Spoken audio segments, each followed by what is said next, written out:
every time I think I'm starting to understand Japanese culture, I get thrown a curveball. You see, Japan's proud of its ancient culture, but as old as it gets, Japanese culture always stays fresh. And that's because the people who are its guardians are also its innovators.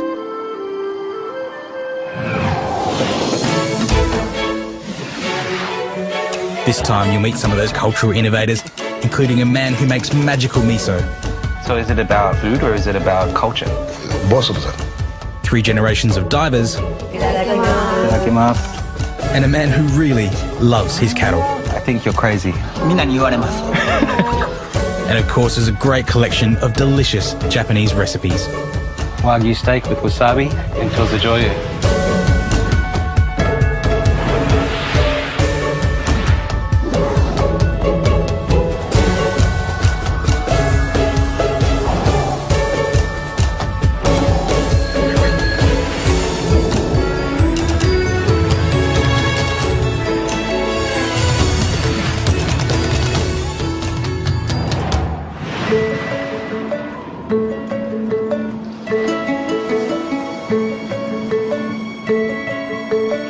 The cherry blossoms are blooming, and I've come to Toyota City to meet a man who doesn't just live life, he smashes it.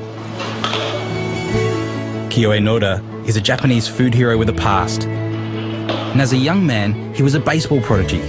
Everybody expected him to go pro. But then one day after one too many pitches, he tore his shoulder. And right there, his career ended. He had no choice but to go back, follow the family tradition, and make miso. Now the miso of this region is hacho miso. It's a strong flavoured red soybean paste that you might have had in soup.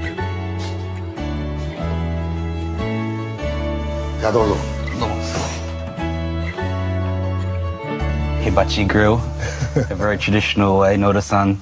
You would have grown up with something like this in the house, right? This is my heater. A heater, a stove, everything. Everything. But of course the shape of these cars is not so traditional. Because this is a Toyota. This town is called Toyota, so of course the rice cakes had to be in the shape of cars. I have to sell this one. It's another part of culture. Sure. This is business.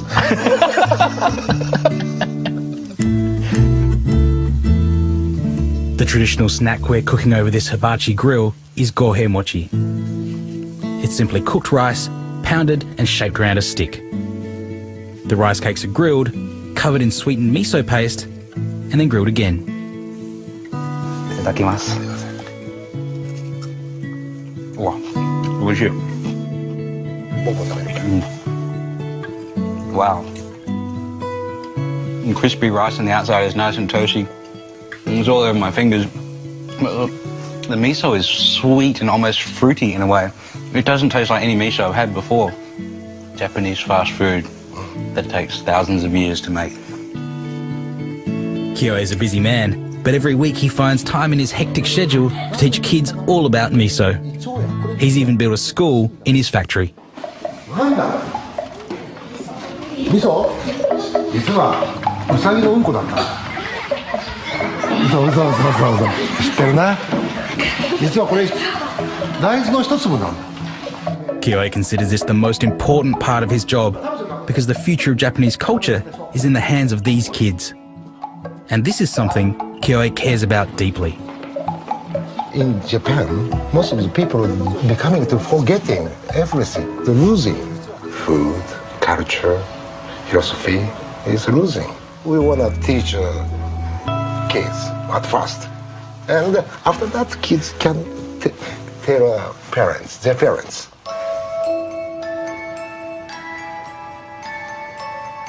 When you enter the barrel rooms, the first thing you hear is music.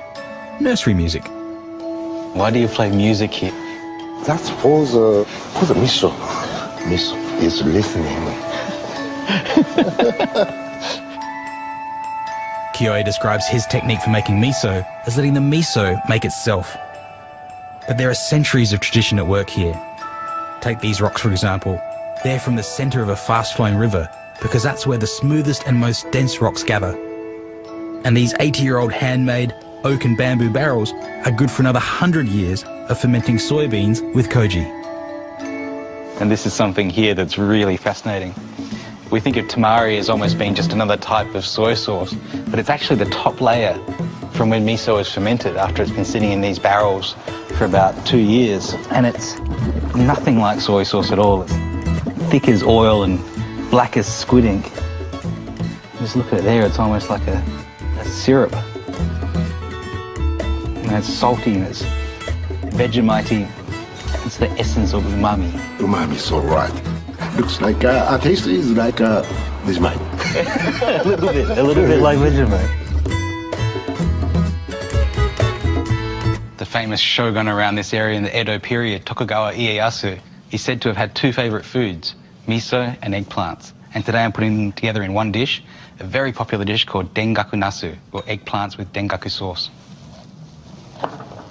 Now, a lot of people say that you need to salt eggplant to remove its bitterness, but it's not really necessary in my opinion. If you do want to remove some of that bitterness, the way the Japanese do it is they actually soak it in water for about 15 or 20 minutes.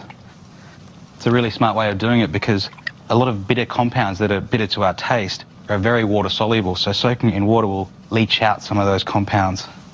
Of course, the main part of this sauce is this miso, hacho miso, or sometimes called red miso. And this is it here.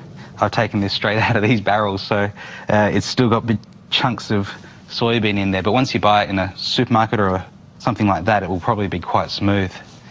I'm just going to put that into a mortar. This is called a surubachi in Japanese.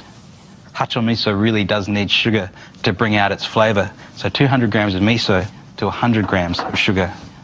And I'll grind those together to make sure I get some of the bits out of the soybeans so it's a nice texture. Into that I'll add some mirin, sweet rice wine, and also some sake.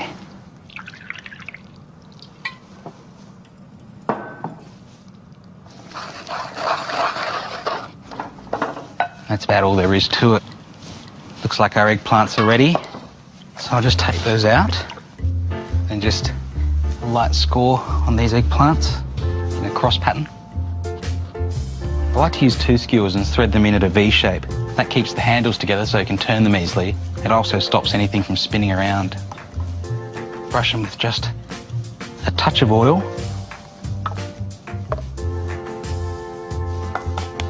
Put them straight over these hot coals. Just cook these over a nice gentle heat so that they get soft in the middle before they burn on the outside.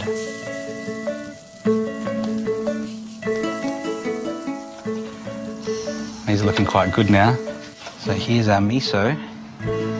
Just a generous thick layer over the top of these eggplants.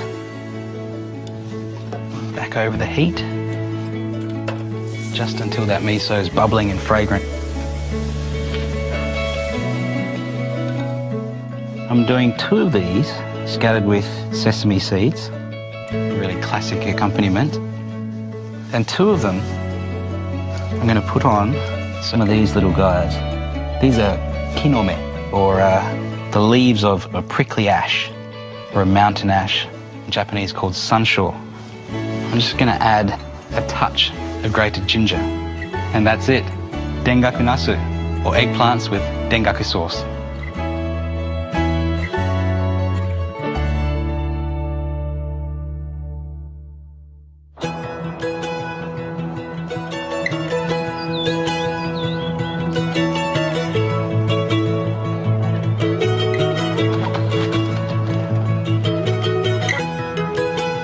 Japan's a small country jam-packed with history, so you only have to travel short distances to enjoy a fascinating diversity. This is Nagoya, a town famous for 2 things, being the home of Japan's greatest ever shogun and ruler Tokugawa Ieyasu, and Nagoya Cochin chickens. I'm here at Torishige Shoten to try the best of the best. I'm genuinely excited about these dishes because Nagoya Kochi is my absolute favourite breed of chicken. First off, I might start with a chicken sashimi, and even though they recommend that young children or elderly shouldn't really eat chicken sashimi, in a country where you're eating poisonous pufferfish, I don't think a little bit of undercooked chicken is going to kill you. It's actually very nice. It's soft. It's kind of like tuna in a way. It doesn't have a strong meaty flavour to it in its raw form. And the texture is almost exactly the same as tuna sashimi. Quite surprising, actually. These Nagoya chickens are of course prepared especially for sashimi, and it's not something you should try with just any old chook. This is the one I'm really excited about. The grilled chicken served with yuzu kosho, a mix of a Japanese citrus called yuzu with chili. Once the thigh is deboned, the chef simply salts the flesh and then grills it over charcoal. The average supermarket chicken here in Japan as a whole animal might weigh about 3 kilos and has grown for 40 or 50 days, but these are 2 kilos, 2.5 kilos in weight and grown for 150 days.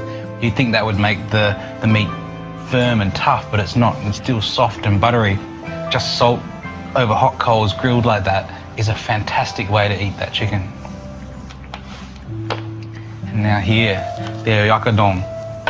There's a bit of whimsy, I guess, to a lot of Japanese dishes, and oyako actually means parent and child. It's called that because obviously you have the Nagoya cochin chicken, but also the egg in there. The chicken is half cooked over charcoal and then dipped in tare, before simmering in a sweet broth of dashi and soy with Japanese leeks. Then gently beaten eggs are added and cooked until just softly set. The dish is served over rice.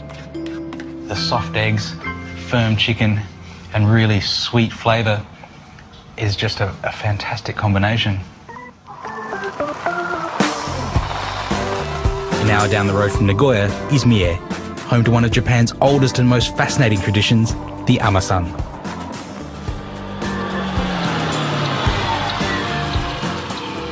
Kimi Nakagawa is a very sprightly 74 years young, and every day, no matter what the weather, she tends to her farm. Kimi's the eldest in 3 generations of very special Mie women. 笹江さんと静香さんは手伝わないですか？手伝いできても分からへんもん言う。邪魔な。When she's not growing veggies for the family B&B, Kimi's freediving for pearls and seafood. 仕事はまあそんなに昔のように水を取らんしするけども楽しい海は。The diving Ama-san in Mie is something that goes back nearly 3,000 years. It was always believed that women could withstand the colder temperatures better than men. But nowadays pearls are farmed, and the number of Mie women diving has gone from thousands to just a few hundred, and almost all of them are over 50. Kimi's granddaughter Shizuka has been diving since her early teens. She's one of the last young women keeping this tradition alive. 静香さん、なんで海女さんになりたかったの？やっぱ伝統的な文化を守りたかったし、海女さんって朝の9時から10時半って決まってるんですよ。でもその短い時間だけやから本当生活に変わりはなかったんで楽しんでやってます。But here's the rub. Soon, Shizuka will lose the right to dive. You see, the diving licenses are owned by the head of the family, the father, and he always passes it down to the eldest son. So when Shizuka's brother gets married, his wife will take Shizuka's place. そういう気持ちはちょっと残念みたいですか？残念やけど、でもこれがこの町の決まりやから、それを守っての海女さんやと思うんで。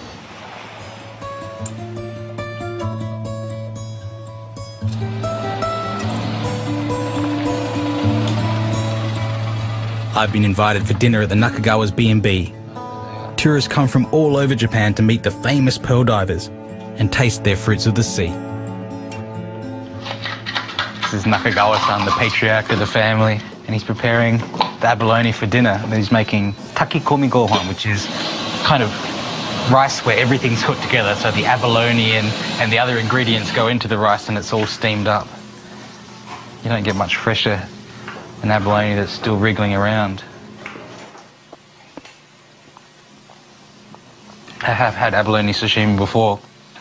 I have to confess it's not my favourite. It's very crunchy and tough. But it does have a great flavour. It's got a wonderful abalone flavour. I'm really interested to see how the takikomi gohan comes out. Shizuka's mother Sanae is the head cook in this kitchen.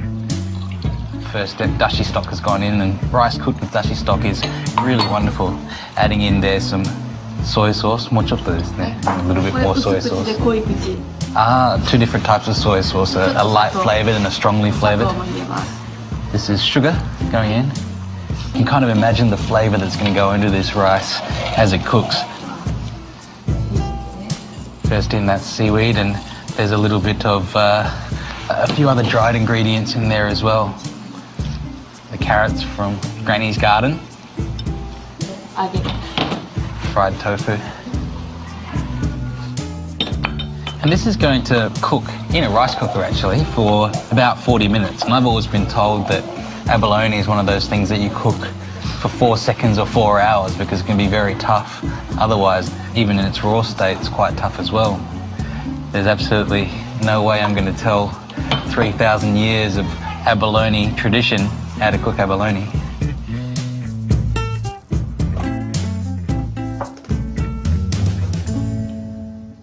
Itadakimasu.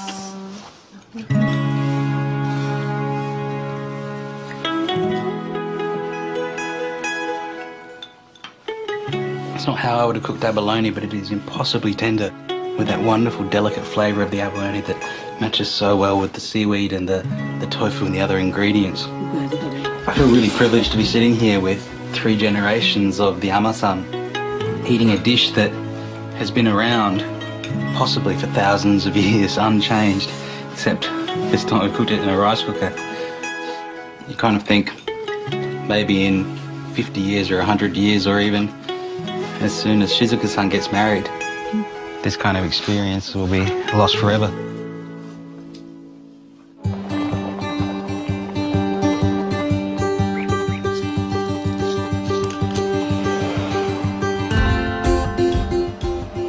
Just a little bit out of Nagoya is the area of Iga. It's famous for pottery and also for ninjas. But I'm going there for something a bit different. I'm going to try and find the guy who thinks he's making the best wagyu in the world.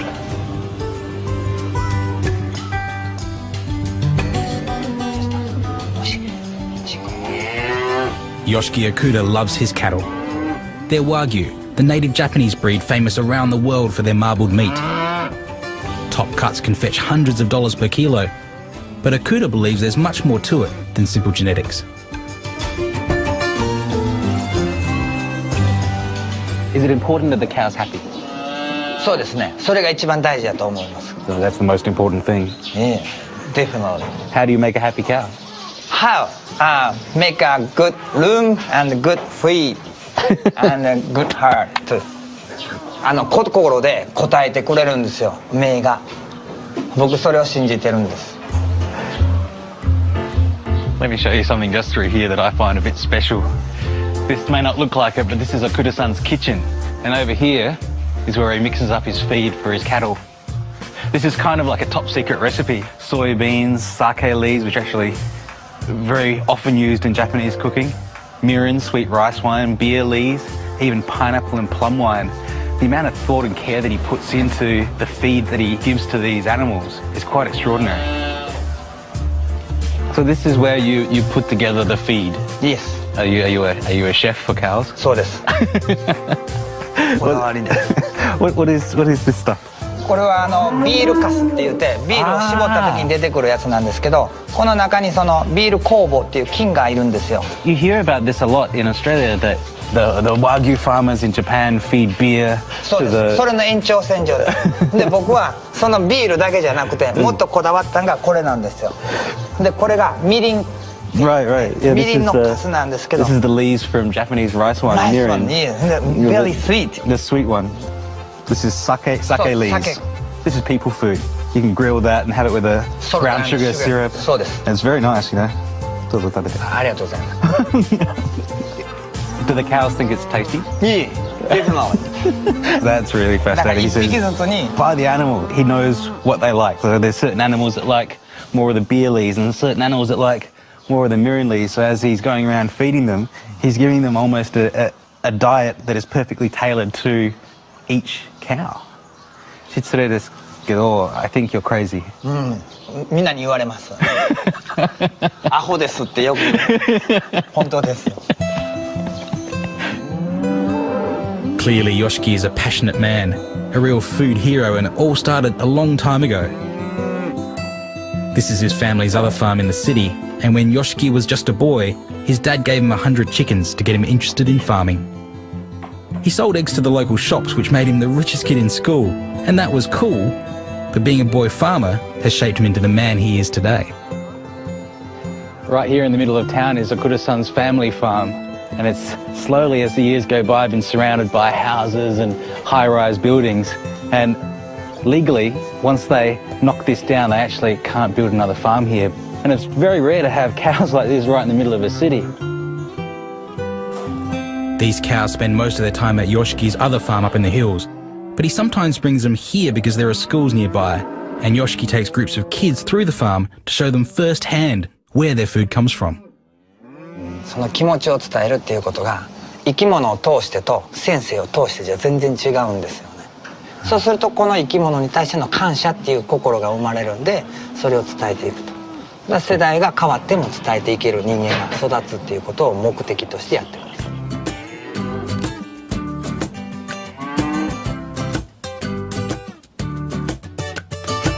One of my favourite ways to cook Japanese Wagyu beef is just fried as a steak. And in the West, we tend to want a steak to have all to our own. There's something a bit primal about that. But when it has this much marbling through it, it's fantastic to be able to share a big piece of beef with a few people. So I'm going to do one of my favourite ways of making Wagyu, which is just Wagyu with toza joyu and wasabi. Just to get started, toza joyu, some mirin, the sweet rice wine, and some sake. Toza joyu is actually a dipping sauce that's often used with sashimi, but I think it goes perfectly with steak as well. Our sake and mirin's boiling pretty vigorously now, and I've let that go for about 30 seconds. Turn the heat off. 2 cups of really good quality soy sauce in there. And then our old favourites, some kombu and katsuobushi, bonito flakes. This takes time, so I'll let this sit aside, covered, for about a day. After that's infused overnight, strain it through some cheesecloth, put it in a bottle and let that sit again for another couple of days, and even age it up to sort of 6 months, a year, even a couple of years. So I suggest making a big quantity. Now for the steak, and the secret to a good steak starts with a good fry pan.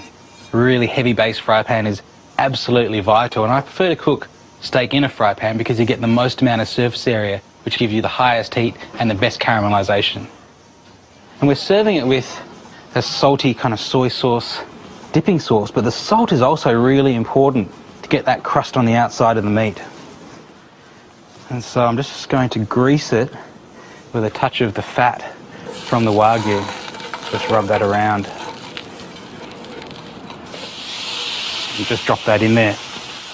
People always say that a few minutes on one side and then a few minutes on the other is going to give you the perfect result, but that's really false. You can't tell how a steak's cooked by the amount of time it's been in a pan. So the only way to test a steak is to touch it with your fingers. And as you push in, you get to know the steak, you get to feel as it becomes more firm, it's more cooked, but with a bit of practice you'll get it perfect. It's probably time to turn our steak now. While the steak's cooking, I'm going to do a few little condiments to go with it. This is daikon radish, and this is called daikon oroshi, which actually just means grated daikon. I reckon that's done just right now. Now the most important thing when cooking steak is to rest it well. Make sure it's out of any drafts. Drafts will cool the steak down really quickly, and the rule of thumb is about half the time that it took to cook it. And this doesn't just apply to a steak. Same goes for chicken or pork or anything. Always take it out just before it's the way you like it, because it's going to continue to cook with that residual heat. Now this grated daikon, sometimes it can be a bit watery, so you can just pour it out into some cheesecloth, squeeze to get rid of some of that water, which some people find a little bitter, and we're left with some nice daikon. And then again, our wasabi. Fresh grated wasabi is honestly one of my favourite things. So how did I do? good. And then with that daikon and wasabi, I just serve that on top of a slice of lemon. Of course, finally, our toza joyu. Wagyu steak with wasabi and toza joyu.